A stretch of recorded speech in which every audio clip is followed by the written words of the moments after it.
Well, he sometimes is in front of folks of Fortune 500 companies and places like Home Depot or Staples speaking to their corporate officers or their employees. And sometimes he's sitting in front of a computer and creating great stories through his blog. Sometimes he's tweeting. Sometimes he's speaking out on the road to live audiences.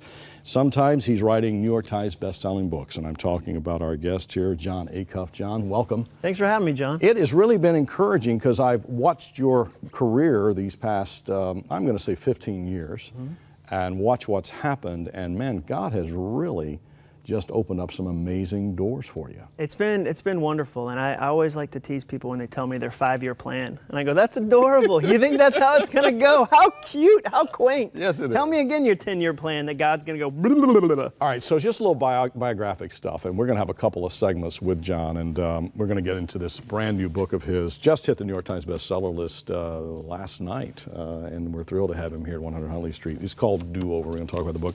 So, Son of a Preacher, you and I share that. We have a theme song. That's right. That's Plumbers exactly can't right. say that. That's right. Exactly right. Dusty Springfield. Exactly. Not the best song, but it's a song. Well, you know, Billy Ray. Yeah. It's not the. Billy Ray got around. It's not apparently. about nobility. That's right. Billy Ray got around. So let's talk about your story. You grew up as a pastor's kid, like I did.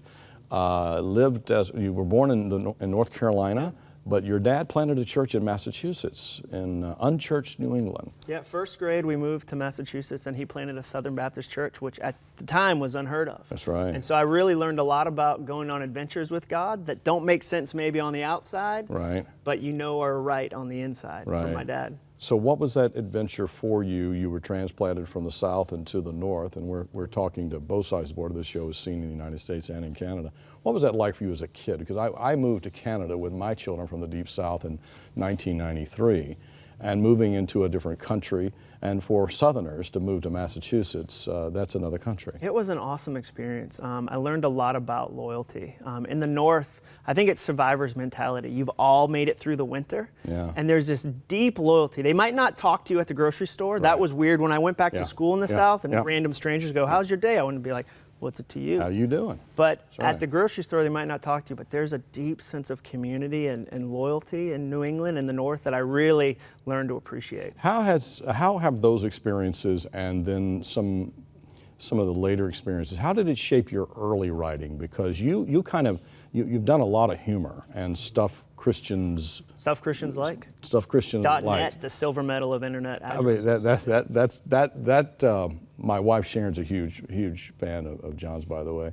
That's the first thing I ever saw you did, and it's hilarious, and it's so spot on. Oh, thanks. So what was the formation of that? Say the Massachusetts experiences, and then moving back into the Deep South, and being around cultural Christians. Being on the outside of the bubble. I went from Massachusetts to going to college in Birmingham, Alabama. And Did you go to Samford? Yeah, I went to Samford University. Right. Loved my experience there, but it was a fire hose of a new culture. Yeah. And so I really learned it there. But I think what was fun for me is watching my dad use humor to communicate, because he couldn't coast on cultural Christianity in New England. No, you can't. You had to communicate in a different way. And so I watched him be honest, be authentic, share from the heart, use humor and pop culture, and that really impacted the way I then was Stuff Christians Like. I didn't point the finger at anybody but me, but I held up this mirror of satire and said, are we okay with this being what we're doing? Mm-hmm. And satire, as long as you stand next to the mirror and you're part of the image, you get to have a big conversation. Did you take a lot of heat for that book as well from traditionalists, or was it pretty well accepted and people could laugh a little bit? Some people, nobody's ever accused Christians of being funny. Like nobody's ever said, like, an atheist has never said, I don't love Jesus, but their parties are so good. Christian sense of humor is off the chart. So some people did interpret it the wrong way, but I try to remember that was because they grew up in a difficult situation. My favorite was I did an article about how I judge people who use the table of contents in their Bible, because clearly they don't know their Bible, and I said I ripped mine out and I rolled it into a homemade shofar horn, and I blow it when it's time for family devotionals. Now clearly that was satire. I don't really in the morning go, and my kids come down and we read Ezekiel. And somebody said, how dare you? And they got really mad, and I thought, oh no, she grew up somewhere where Christians treat people like that. And I try to have grace about that. Well, we're on daily television here, and I get some interesting letters. Yeah, sure. Oh, it's just, and I get some of those letters, and then they sign warmly in Christ. Yeah, in Christian love. Yeah, in Christian love. Or it's always something God wanted you to tell them. Yes, and I need to share this with you in deep Jesus compassion. put it on my heart that you're not good. That's right, yeah, and it's fascinating being in the public eye that way. Your ability to write come from mom, dad? Were they either one creative or artsy? My dad, your ability? definitely. Crafting sermon messages. Yeah. Again, watching him every week stand up and share an idea that's been true forever, but in a new way. Right. And so that's how I like to write books. I like to try to find things that I don't chase the trend, I chase the truth. So if I can help you as a parent figure out these 5 things, the 10 new technologies that come out, you don't have to worry about them. These are going to be true. Right. And so that's how I learned to write from my dad. Well, you've written something very special here. This is called Do Over, and it's Rescue Monday, Reinvent Your Work and Never Get Stuck. All right, so what prompted this? I had my own do-over. Tell us about it. I spent 15 years in corporate America, and about 18 months ago went through a big career transition.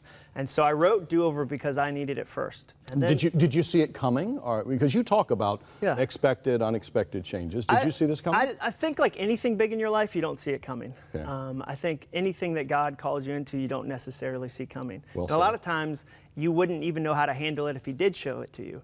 My friend always tells me, God is the light unto your path, not a light unto your mile. And sometimes we want Him to give us the 10-year stretch, and He won't. And so went through a huge transition and started to write these ideas so that I could get through it. And then I traveled the country to ask if other people were going through career transitions too. And what I found out is that it's almost impossible to find somebody who's not in the middle of some transition. Somewhere in your research, you discovered it's up to like 70% of Americans, and I think is probably reflective of Canadian life too. Some 70%, I think you write, are unhappy with their jobs. Yep. Well, and what's that all about? Culturally, we've accepted that. You know, we eat at TGI Fridays, not TGI Mondays, a restaurant in America. That's right. On purpose. Thank God it's Friday. Yeah, we celebrate the weekend. Weekend Gilbert warrior. books sold millions for a reason. So Right. we as a culture have accepted that Monday through Friday should be miserable, and that's okay. But when you look at it and think, I'll spend 40 years doing that, 40, 60 hours a week, maybe that's not just my job, it's actually my life.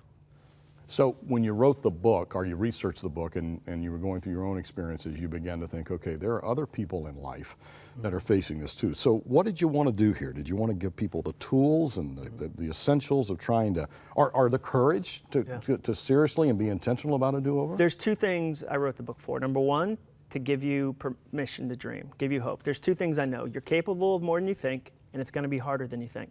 And if I can get you to believe that first one, the hope, the permission, I can talk to you about the second one. Because there's a lot of books that will tell you the first one, get you excited, inspiration. Every Christian author, the picture is them standing on the edge of a cliff with, a sunset. And you get inspired, but you don't have real things you can do. And then there's a lot of business books that are really boring and tell you all the hard work, but there's no hope to fuel you through it.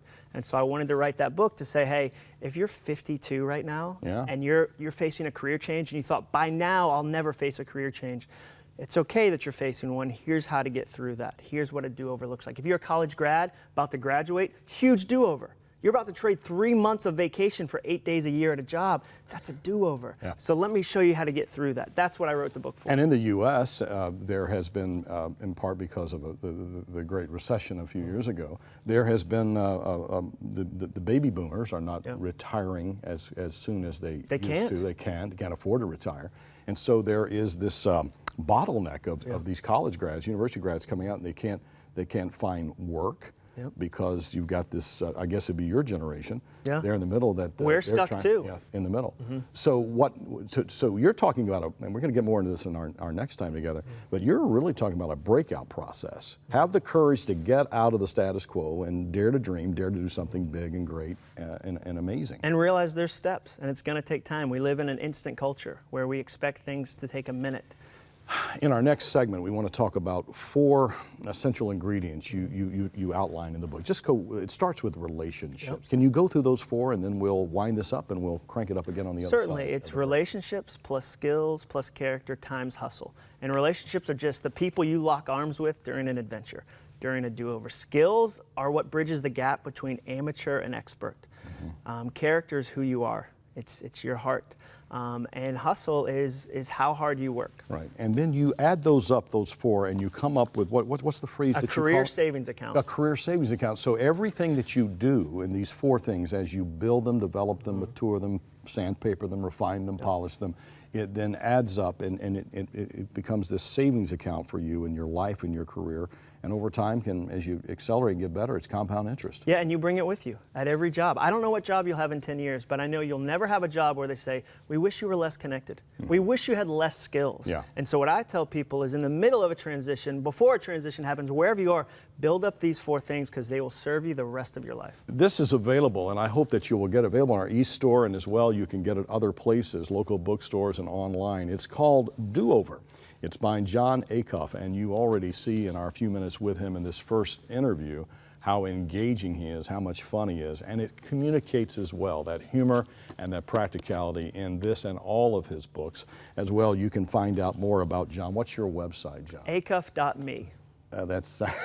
People don't have time to be typing John. I mean, we're also, I can't type John all day. Acuff.me, ACUFF.me. All right, my email address, by the way, one is johnhull1@me.com. Yeah. It's a very self-serving me. email. Yeah, it's too long apparently. We're about teaching people not to be all about them, but also me. Enough about me, Yeah, but what about me? All right, Jon Acuff, we're going to continue. This is a lot of fun. Make sure you get the book. Stay with us. We'll be back.